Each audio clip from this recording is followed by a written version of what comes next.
All right. So hello, everyone, and thank you for joining our webinar from Garage to Global Success, Scaling Your E-Commerce with Uppercut Deluxe.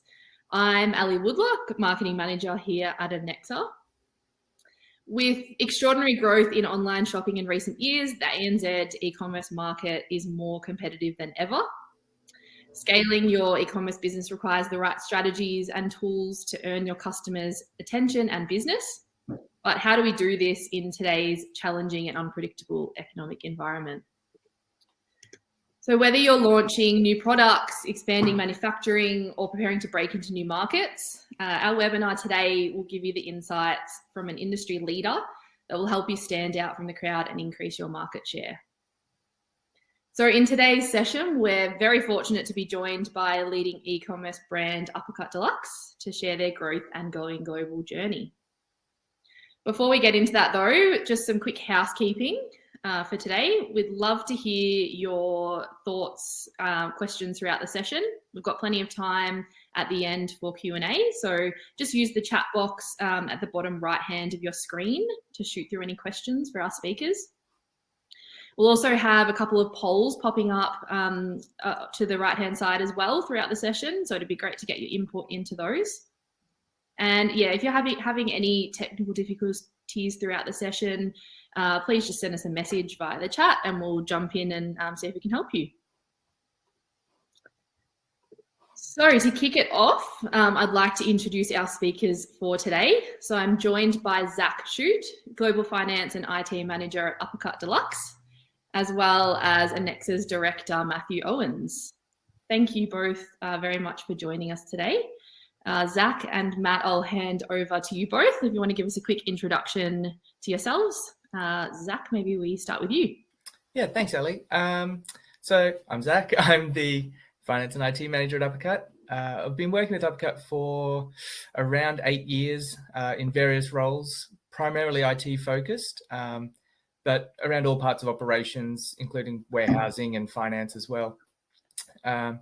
My current responsibilities at Uppercut are managing our finance and IT teams and setting some strategic growth with the executives to work out how we take our operations from where they are now to where they want to be in 5 or 10 years time.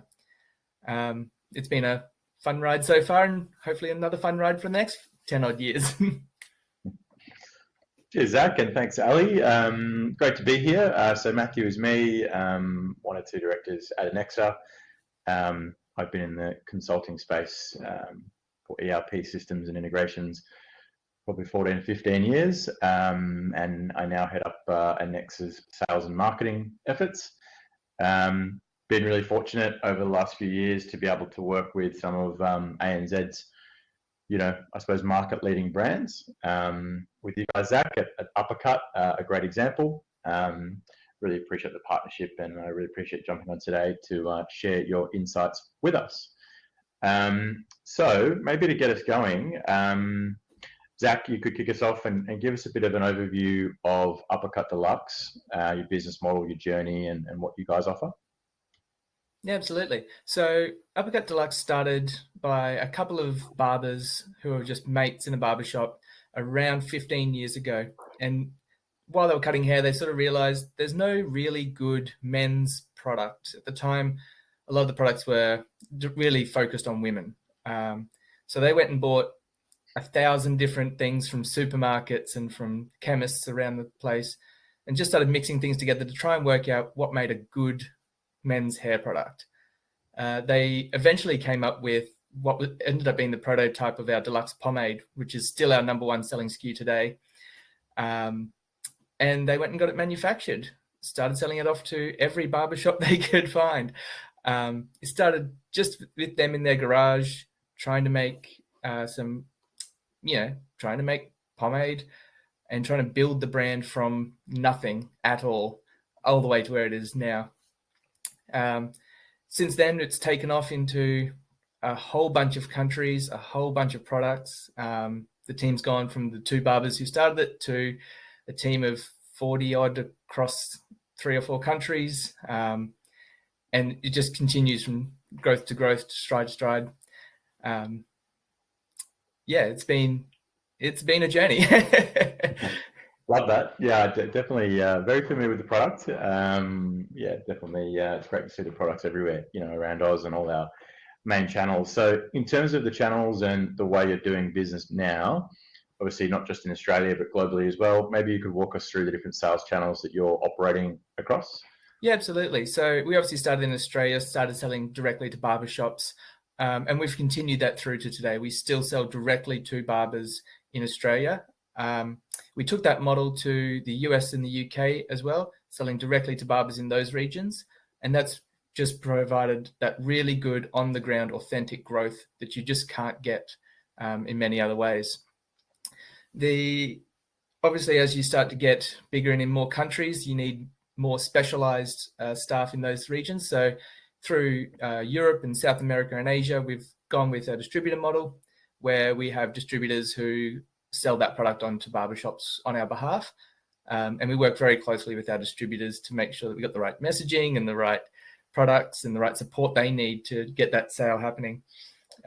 We also sell direct to consumers through our website in the Australia, US, Europe, Canada.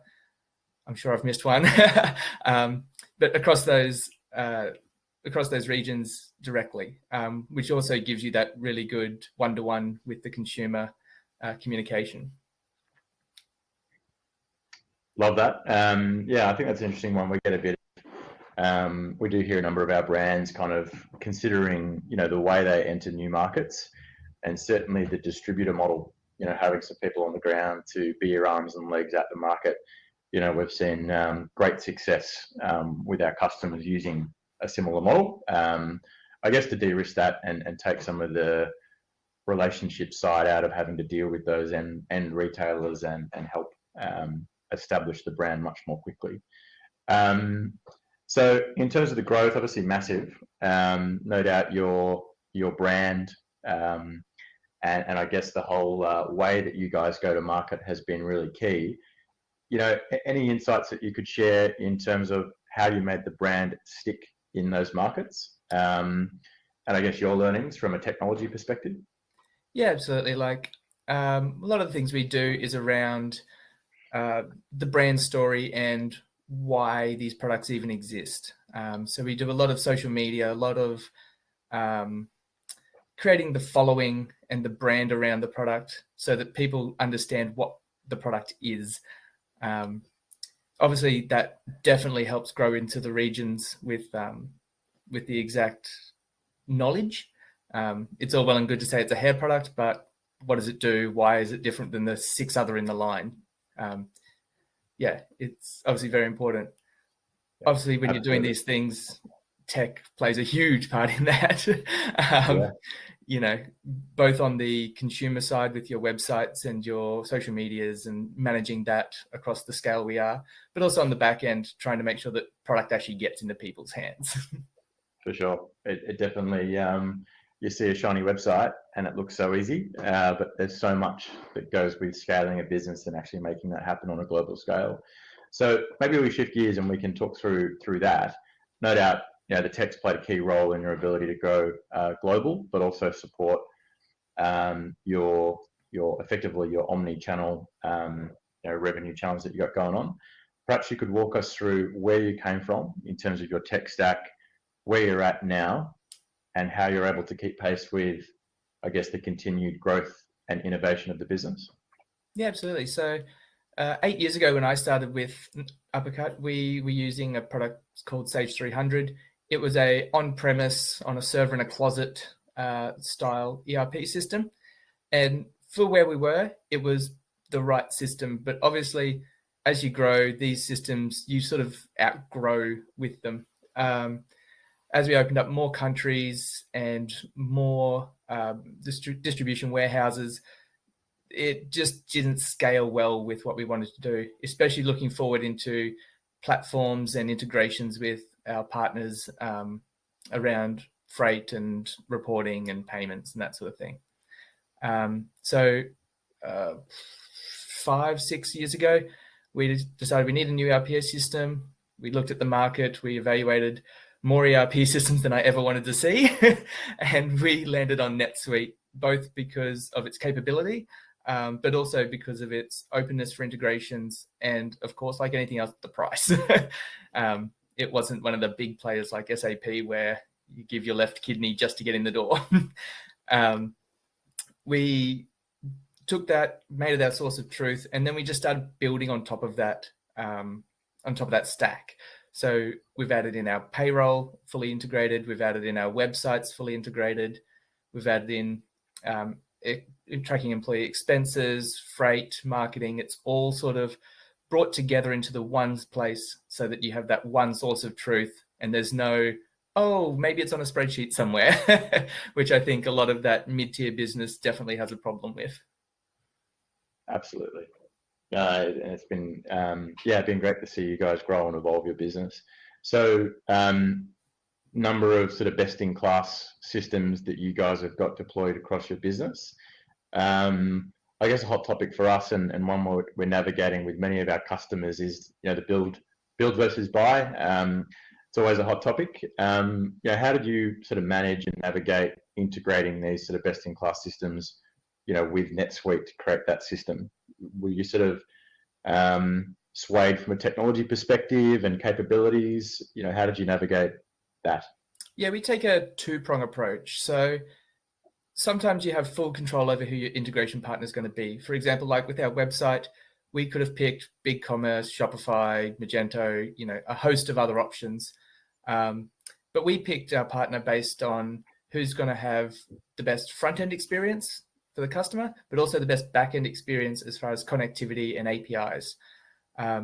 We ended up on Shopify simply for those reasons. It's easy on the front, it's easy on the back, and it just allows us to not worry about, is the website running?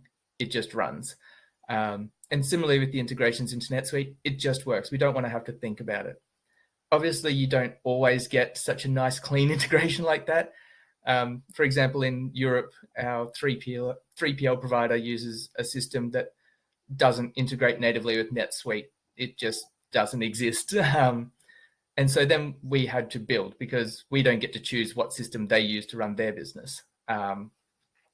So we ended up building a small suite of custom connectors in Azure that just pick up the data from one, drop it in the other.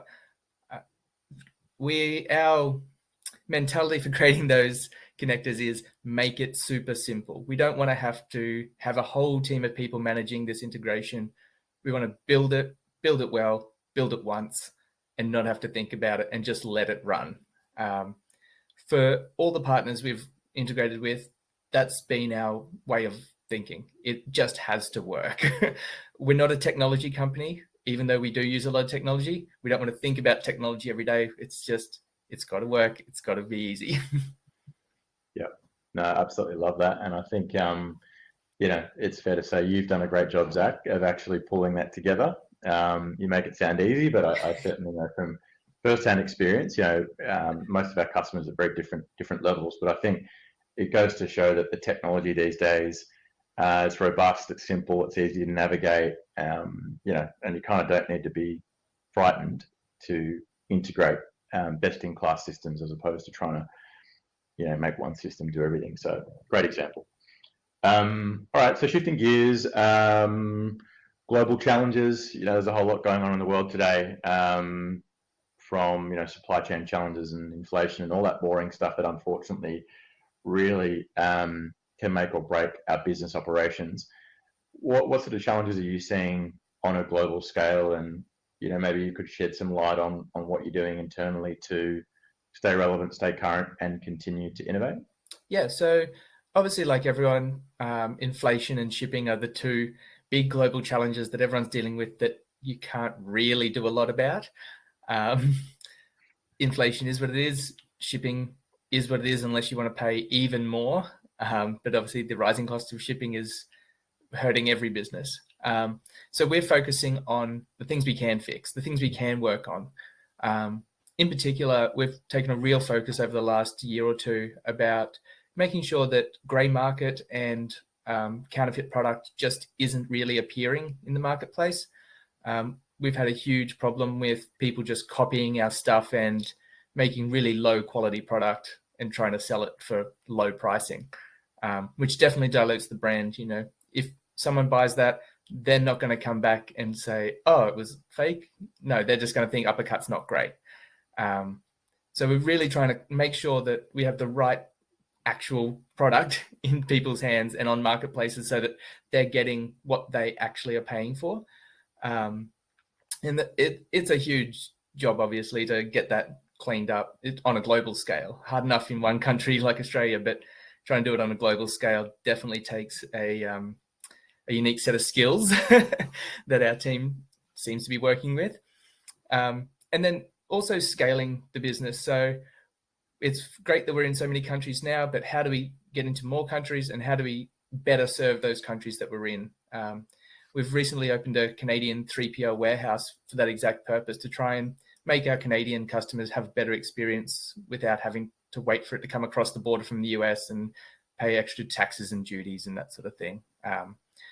All of these things obviously fall right back into the technology stack, because they require integrations and they require just being able to get the data on what you've got, where it's coming from, where it's going. A lot of those things historically have been quite hard for us to report on, but now that we've got this tech stack built up, it makes it much easier to try and work out what's going on.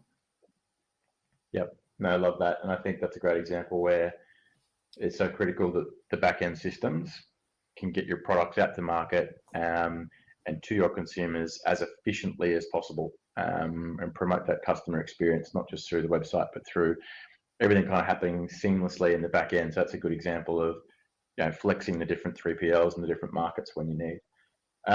You mentioned marketplaces. So that's obviously been a massive growth channel for many retailers. How have you guys navigated marketplaces and growing through marketplace channels? Yeah, it's been a journey. When we first started selling on marketplaces, we started in Australia, where we can, you know, keep our hands on it, and where it's relatively small. Australia's not a huge marketplace arena. But we started with Amazon and eBay just to get a feel for how it's going to work. Is it going to work? And it was quite manual, because we didn't know if we we're going to get 3 orders or 3,000 orders. As we started working on that, we started to realize that the numbers were kind of there, and we probably did need to do some integrations. So we integrated along with Amazon and eBay. But even as that started to scale, not much more, we started to realize just the fulfillment time in the warehouses was starting to chew up a lot of time. We were starting to look at whether we need to bring on more people and that sort of thing. So we ended up moving to a fulfilled by Amazon model for Amazon, where we send them a pallet of stock and they go and fulfill the end customer. They're obviously built for that. That is their business. So that made sense for us. Didn't take too much of a margin hit, thankfully, especially when you look at the cost you were incurring in the warehouse in Australia. So as far as that goes, it's a lot less noise for us. We can send bulk stock and it's very easy. Trying to take that model global didn't quite, it's a difficult task, especially when you're not, you know, we're headquartered in Australia, so we don't have the expertise globally to manage each of those platforms. So we've started working with distributors who are experts. They are just all over it. They live and breathe these platforms all day, every day. They've done a brilliant job of getting that traction, getting that momentum going. And both with Amazon and eBay, our 2 primary platforms, the momentum is what really drives the success. If you have a product up and then it's sold out, and then it's sold out, it sort of half stutters and splutters. But if you can keep it in stock and keep it going and keep the content engaging, so you're up in the search rankings, the momentum continues. So they've done really well in getting that happening, and they're continuing to opening more marketplaces like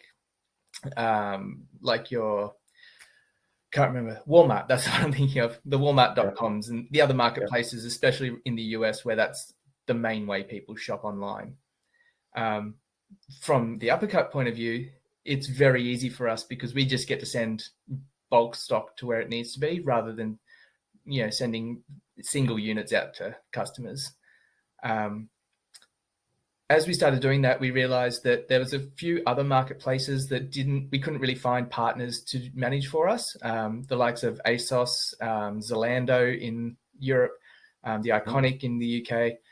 And so we've ended up partnering with them to do the same sort of model where we send them stock and they retail it through their websites as part of their offering.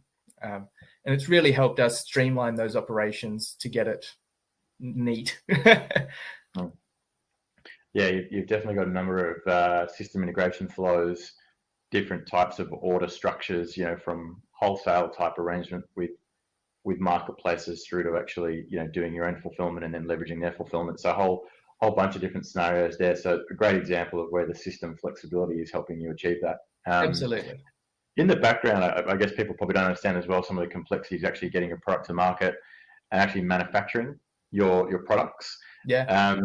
In the background, planning, getting your inventory levels correct, and obviously keeping pace with growth in across all the global markets. Maybe you could shed some light on your manufacturing processes and how you're sort of pulling that together in the background and using NetSuite. Yeah, absolutely. So our products manufactured in Australia predominantly, with a few exceptions.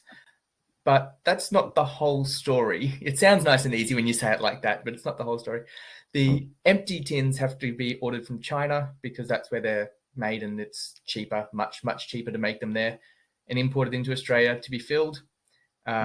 Those then have to go through compliance and that sort of stuff before they can leave Australia or even be sold in Australia. And then they get exported across the world to Europe, to Canada, to the UK, wherever they need to be. That means, though, if we want to launch a new product, the ordering starts about 9 months before the product launches, just in the time it takes to get it manufactured in China, shipped to Australia, manufactured in Australia, shipped to the UK. And that definitely creates huge challenges for us. Reasonably easy to keep a track on until you're timesing it by a product line of 30, 40 products. And as we add more manufacturers for our existing product line, we're trying to juggle which manufacturer is making what, when, what of our stock do they have, which of our empty tins do they have, how much are they losing, all those problems. So it became very ugly very quickly trying to work out what's going on. We couldn't keep pace with the growth that we were having, especially in the manufacturing side. So what we've ended up doing in NetSuite is just creating a whole bunch of locations that we track like our warehouses, and we send our goods over. We can see exactly which manufacturer is holding onto our empty tins, how many they should have on hand. When they send the completed products back, we're bringing those products back, and we can then back reconcile and go, well, where are the other 5,000? And we can really get to the nuts and bolts of where our product is, which we weren't able to do before.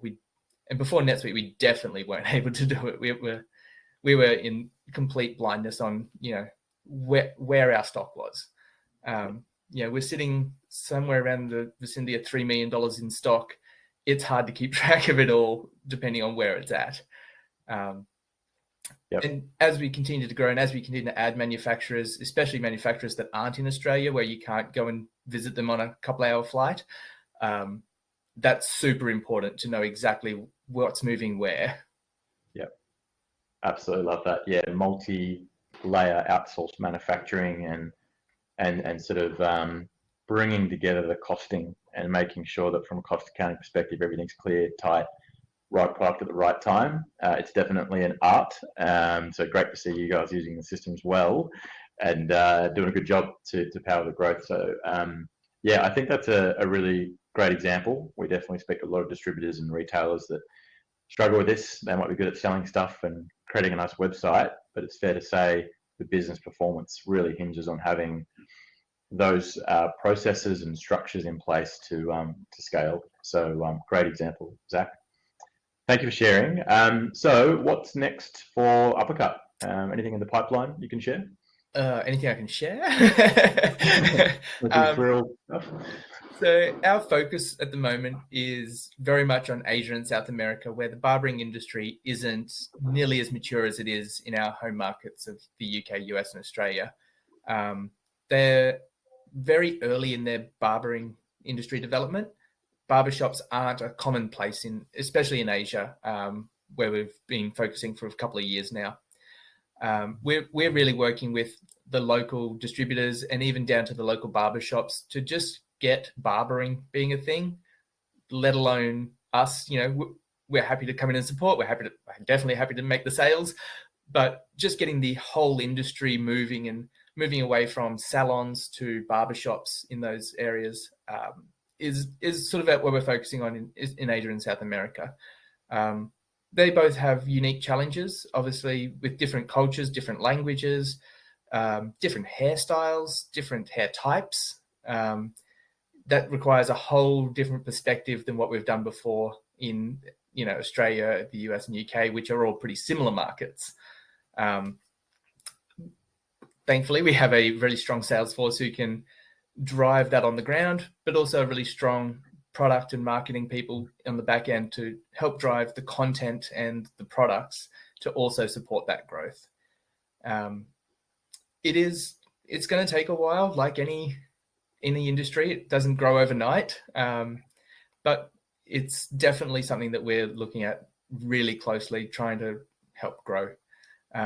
Asia in particular is really following the Australian footsteps. We sort of see that in the markets at the moment. So barbershops are taking off, becoming more of a cultural collection center, more of a community than just a service. You're seeing people coming in, they're having a drink, they're chatting, it's more getting close to a pub without the rowdiness. And just getting that culture, I think, it's good. It gets, barbering up there and hopefully people buying product. Oh, that's awesome, Zach. Super exciting. Continued global domination, which is absolutely awesome to see for a thriving Aussie brand. I guess the good thing is you've done it before, right? You've already demonstrated your ability to enter a whole bunch of markets, so no doubt you'll absolutely crush it in those new emerging markets. Thanks so much, Zach, for taking the time and sharing the Uppercut story with the folks that have tuned in today. From Anexa, we really appreciate being part of your journey and being able to give you a hand from time to time. So thanks again for today. Maybe Ali, I'll throw to you if we've got any questions.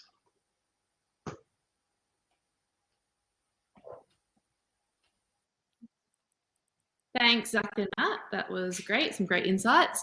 We'll move to Q&A now. So if you have any questions for Zach or Matt, please send them through and we can go through them either here or offline. We've had one come through. So I might direct this at you, Zach, and then Matt, you can put any comments in there if you like.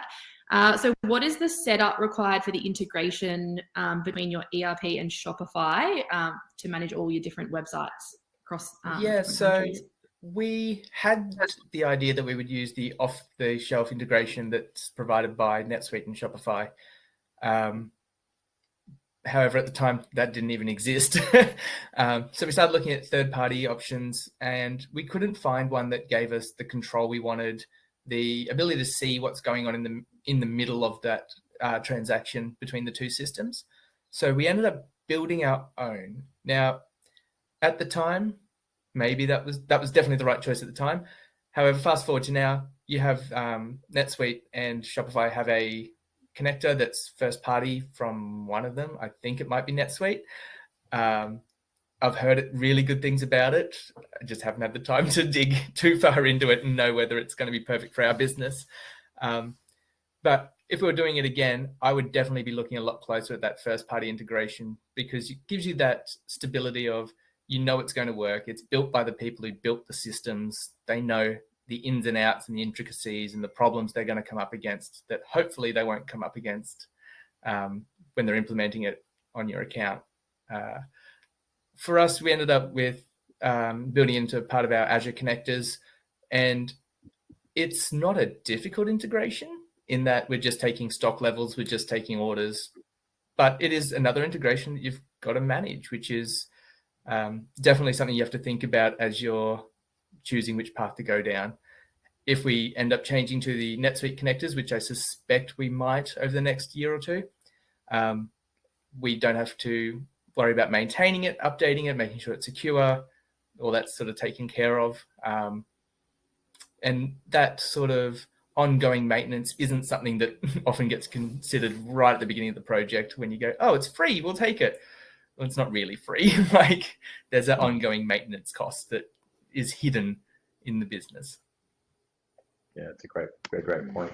And there's so many different options that are available at the moment. I guess not everyone's as technically sophisticated as Zach to build Azure services and run that. But, I think, the iPaaS or, integration platform as a service type solutions, have been really, I guess, core to making it easy for customers to kind of manage those integrations themselves. Noting that some of those point-to-point integrations we find a little restrictive in terms of what they can do out of the box. And as soon as there's a little edge case out the side, they can fall over. So it's important that they're evaluated, properly. And then, you can make the decision around point integrations or something like an iPaaS solution that might be a little bit more flexible as you scale. Yeah, and those iPaaS solutions have only gotten better and better. The last sort of iPaaS solution I was looking at was, I'm probably going to say 4 or 5 years ago now, pre-COVID. And even looking at those products now and the updates they've made and the enhancements they've made, much more lucrative offering, even in that small time scale. Agreed. Yeah, they were once just for your enterprise space. We've done a lot of work with some of those bigger enterprise iPaaS solutions. But now in terms of the SMB space, there's some really great solutions that are cost effective that effectively give you the same power as what those big guys have got, but a whole lot easier to actually control and maintain. So really critical if you are considering a best-in-class system strategy like you guys, Zach. So great question. Great. All right. Thank you. So that's all all the questions we've got for now. We'll leave the chat open, so feel free to send any through and we can answer those offline. But yeah, thank you for joining today. Hope you gained some insights from Zach from Uppercut. Thank you very much, Zach, for joining us and walking us through Uppercut's growth journey. As I said, any further questions or you wanted to chat to the Anexa team around your own business systems, we'd love to hear from you. We'll send through a copy of this webinar on the back of today's session if you want to revisit any of the topics or forward it on to any colleagues. Thanks again for joining us and have a great rest of your day.